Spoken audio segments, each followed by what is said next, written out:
It's truly inspiring to me to see the range of participants in this symposium today. From all over the world, we have here teachers, educators, researchers, parents, and even students, all sensing that there is something fundamentally broken within our contemporary educational systems. And somewhere towards the center of that brokenness lies the form of assessment, the testing, the grading. Indeed, if we're successful today in this webinar, I think we'll begin to appreciate that indeed the practice of testing is the fundamental key to major transformation in that system.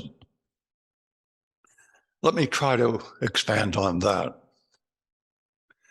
Now, in terms of testing or grading itself, I think we're all basically aware of the traditional problems which have been accentuated, indeed, within recent years of competition, high-stakes testing, as it's called.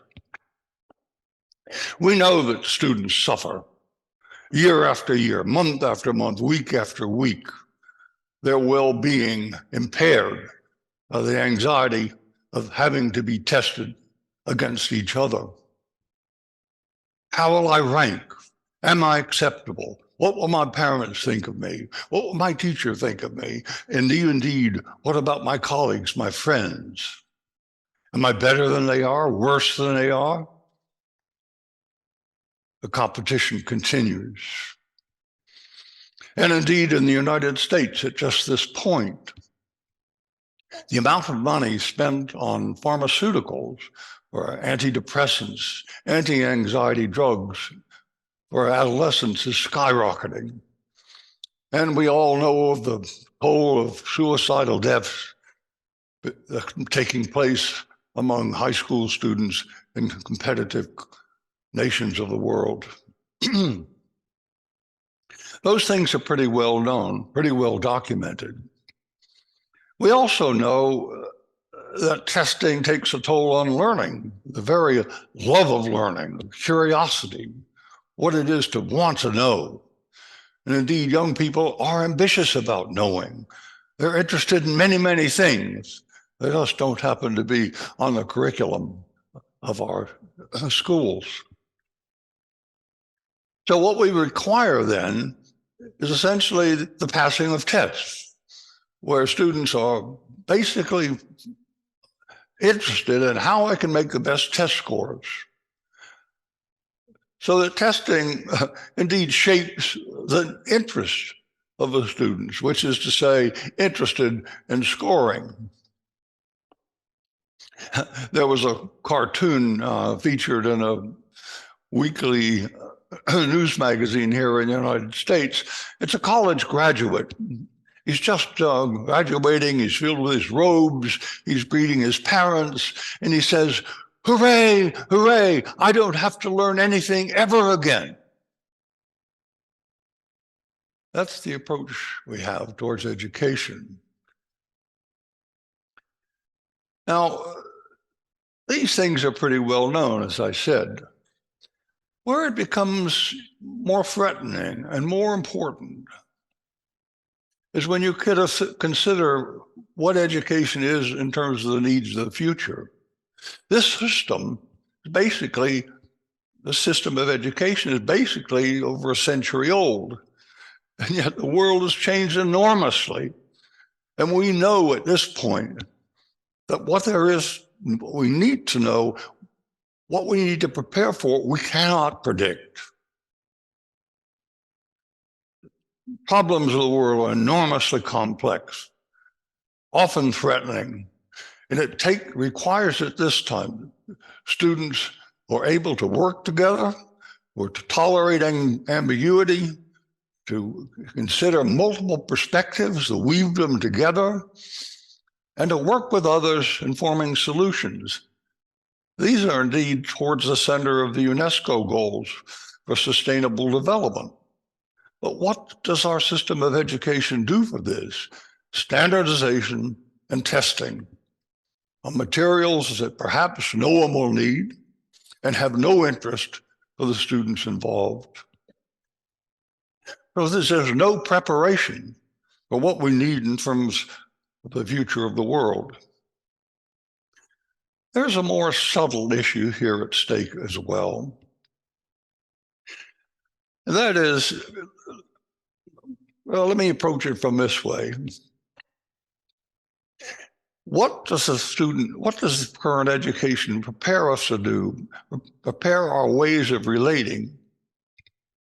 That is, what does it do in the way of enabling us to move together, to appreciate each other, to work together, to understand each other, and to grow in terms of each other, savoring and cherishing the unity, the relational process itself?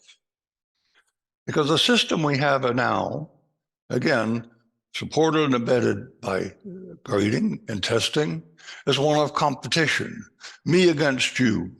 It teaches us all to take care of ourselves first. We matter, not the other person.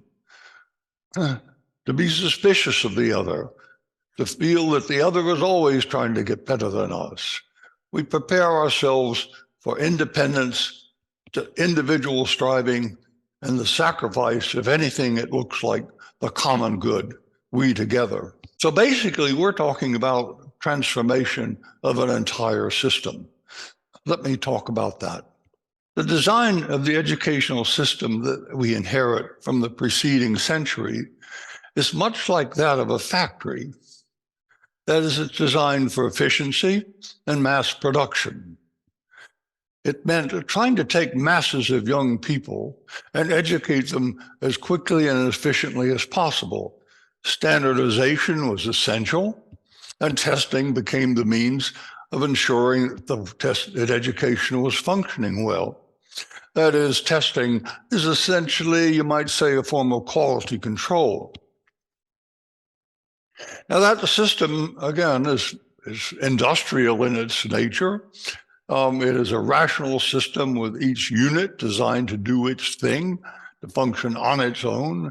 That is, you have an administrative function, which has its demands and requirements, and teaching, which also one trains for and has its requirements and standards, and then students for whom we test. It's essentially a mechanistic system where all the relations are mechanical. Again, it's designed for one thing, and that is to produce high education, low cost, efficiently as possible. Now, consider the forms of relationship that are built into that system. Everyone out for themselves, everyone attempting to do the best they can for themselves, but there's no attention then to how they relate. Is that important? Well, consider this. Look at language.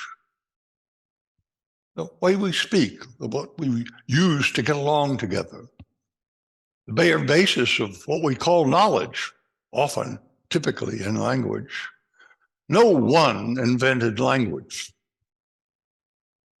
Language only came into being through a process of relating, agreements, coordinations, what we together view as meaningful language. As language lies somewhere towards the center of our being able to relate at all. Now, what I'm trying to get at here is that if you take knowledge, for example, what counts as knowledge, how we create it, why it's important to us, is all very much like language itself. It is created within a process of relating. What if we placed relating towards the center of a way of looking at education, not as a machine, but as a process of we, co-creating, generating value, creating together? Let's abandon that mechanical view and replace it with something that looks like a continuous process of relating, so that what we care for in that educational system is the quality of those relationships, the capacity of those relationships to generate excitement, to generate an enthusiasm for learning, generate an enthusiasm for working with each other.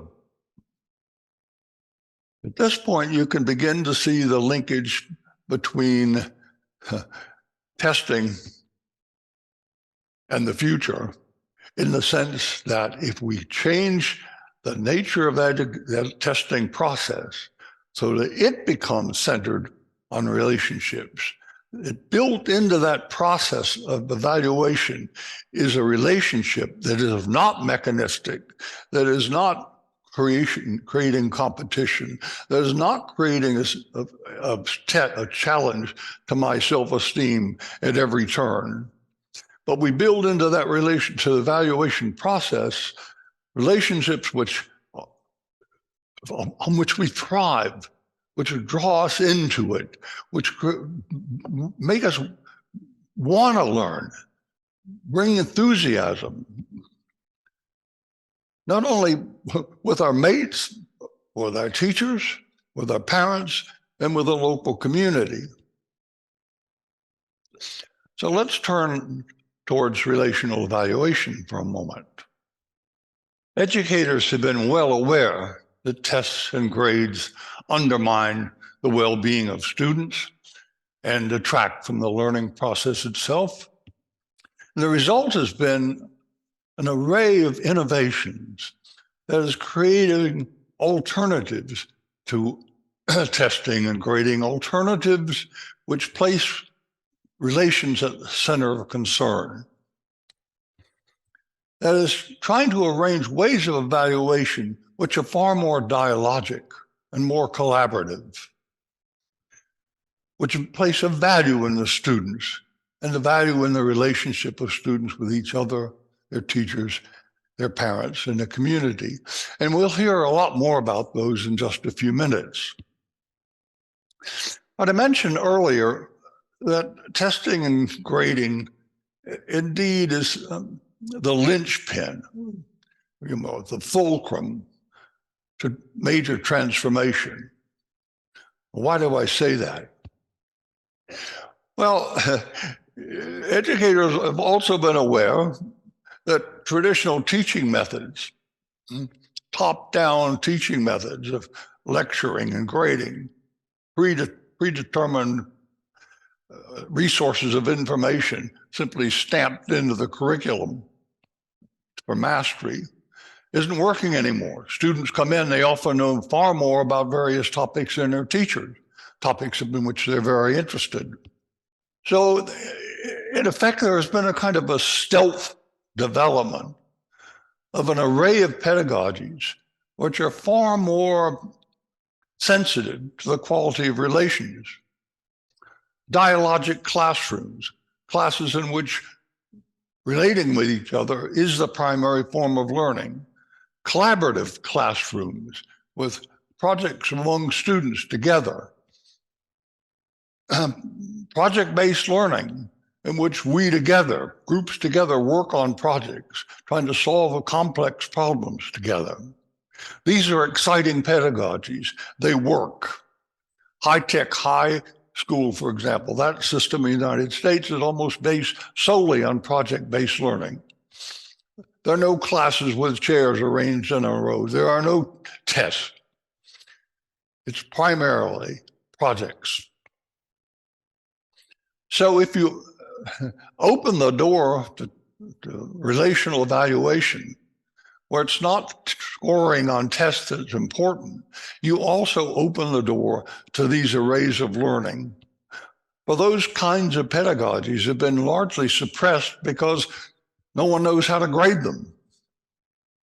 So we don't use them very often or tentatively. Without that demand for test scores, those kinds of pedagogies can flourish, and along with them, the diminishment of standardization. So here you begin to see, you transform the testing, the relationally centered evaluation, you also transform the forms of learning, and you transform the demands for standardization, and you create a culture in which the process of relating, of working together, not for oneself, but within relationships, becomes central. And herein lies to basically the future of our lives together on this planet. So testing may seem a small part of the educational problem or challenge, but indeed, if we can work on that, it opens the way to the future. Thank you.